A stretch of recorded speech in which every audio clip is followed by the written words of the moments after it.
ಜನನ ಕೆಲಸ ಕೊಡಕ್ಕೆ ಯೋಗ್ಯತೆ ಇಲ್ಲ ನಿಮ್ಗೆ, ಹಾಳು ಮಾಡಕ್ಕೆ ಯೋಗ್ಯತೆ ಇರುವಂತವರು ನೀವು ಕಾಂಗ್ರೆಸ್ ಅವ್ರು. ನೀವು ಮೊನ್ನೆನೆ ನಾನು ಹುಬ್ಳಿಗೆ ಬಂದಿದ್ದೀನಿ. ಅಲ್ಲಿ ಯುವಕರಿಗೆ ಜಾಬ್ ಕೊಡಕ್ಕೆ ಯೋಗ್ಯತೆ ಇರಲಿಲ್ಲ. 2,84,000 ಹುದ್ದೆ ಖಾಲಿ ಇತ್ತು. 6 ತಿಂಗಳು ಸ್ಟ್ರೈಕ್ ಮಾಡ್ತೀನಿ ಅಂತ ಹೇಳಿದ್ರೆ ಪೊಲೀಸರು ಪರ್ಮಿಷನ್ ಕೊಟ್ಟಿಲ್ಲ. 6 ತಿಂಗಳು ದಂಗೆ ಎಡ್ತಾಳೋ ರೀತಿ ಸುಮಾರು 25-30 ಸಾವಿರ ಜನ ಸೇರ್ಸಂಗಿಲ್ಲ. ಒಂದು ಮೆಸೇಜ್ ಹಾಕಿದ್ರೆ ಅಷ್ಟು ಜನ ಓಡ್ ಬಂದ್ಬಿಡ್ತಾರೆ. ಹಂಗೆ ಕೊನೆಗೆ ನಮ್ಮ ಬಿಜೆಪಿ ಲಿಟರೇಟ್ ಅಲ್ಲಿ ಪರ್ಮಿಷನ್ ತಗೊಂಡ್ರಿ. ನಾವು ಬಿಜೆಪಿ ಹೆಸರಲ್ಲಿ ಪರ್ಮಿಷನ್ ತಗೊಂಡ್ರಿ. ನಾನೇ ಹೋದೆ ಸ್ವತಃ ಆ ಸ್ಟ್ರೈಕಲ್ಲಿ ಭಾಗವಹಿಸಿದ್ದೆ.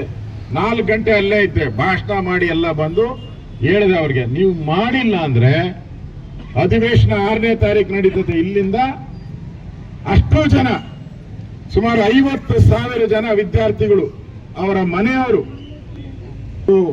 ಆ ಹೋರಾಟ ನಮ್ಮ ಬೆಂಬಲ ಎಲ್ಲ ನೋಡಿದ್ಮೇಲೆ ಮಾರನೇ ದಿನನೇ ಕ್ಯಾಬಿನೆಟ್ ಕರೆದ್ಬಿಟ್ಟು ಎಲ್ಲರಿಗೂ ಜಾಬ್ ಕೊಡ್ತೀರಿ ಅಂತ ಹೇಳಿ 65,000 ಜಾಬ್ಗಳನ್ನ ಕ್ರಿಯೇಟ್ ಮಾಡ್ತೀನಿ ಅಂತ ಹೇಳಿದ್ರು.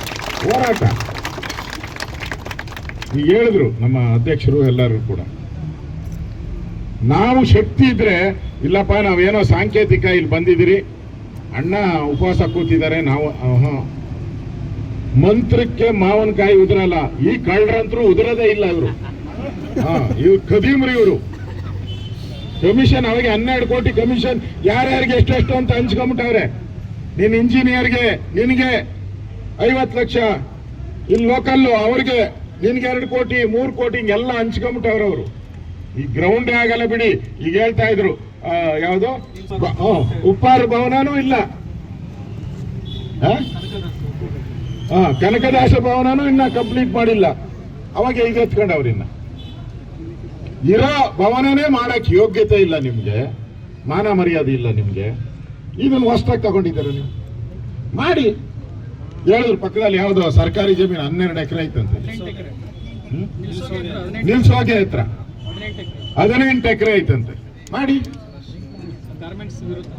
ದೊಡ್ಡದಾಗೆ ಜಾಗ ಮಾಡಿ, ಮಾಡ್ತೀರಾ ದೊಡ್ಡದಾಗ ಗ್ರೌಂಡ್ ಮಾಡಿ, ಒಳ್ಳೇದಾಗುತ್ತೆ. ಇಲ್ಲ ನಿಮ್ಗೆ ಯೋಗ್ಯತೆ ಇದ್ರೆ, ಸರ್ಕಾರ ಖಜಾನೆ ಖಾಲಿ ಆಗಿಲ್ಲ ಅಂದ್ರೆ ತಗೊಳ್ಳಿ ಜಮೀನು ಬೇಕಾದಷ್ಟು. ಇಲ್ಲಿ ಲೇಔಟ್ಗಳು ಮಾಡ್ತಾವ್ರಲ್ಲಪ್ಪ, ಏನ್ ಒಬ್ಬೊಬ್ಬ 50 ಎಕರೆ 100 ಎಕರೆ 200 ಎಕರೆ ಮಾಡ್ತಾನೆ ಅವ್ರೆ. ಅವ್ರಿಗೆಲ್ಲ ಜಮೀನ್ ಸಿಗ್ತೈತೆ.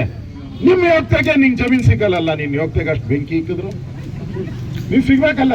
ಈ ಕಾಂಗ್ರೆಸ್ ಆಫೀಸ್ ಮಾಡ್ತಾ ಇದ್ದೀರಾ ಎಲ್ಲ ಕಡೆ. ತಾಲೂಕಲ್ಲೂ ಕಾಂಗ್ರೆಸ್ ಆಫೀಸ್ ಅಂತ. ಎಲ್ಲಿಂದ ಬರ್ತೈತೆ ಜಮೀನು?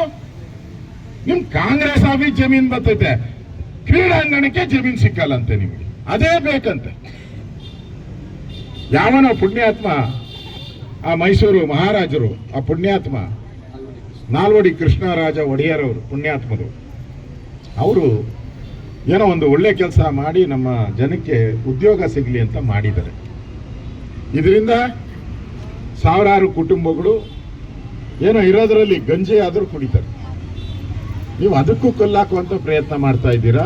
ಇದು ಯಾವುದೇ ಕಾರಣಕ್ಕೂ ನಾವು ಬಿಡಲ್ಲ. ಯಾವುದೇ ಕಾರಣಕ್ಕೂ ಈ ಫ್ಯಾಕ್ಟರಿಯನ್ನ ಮುಚ್ಚಕ್ಕೆ ನಾವು ಬಿಡಲ್ಲ.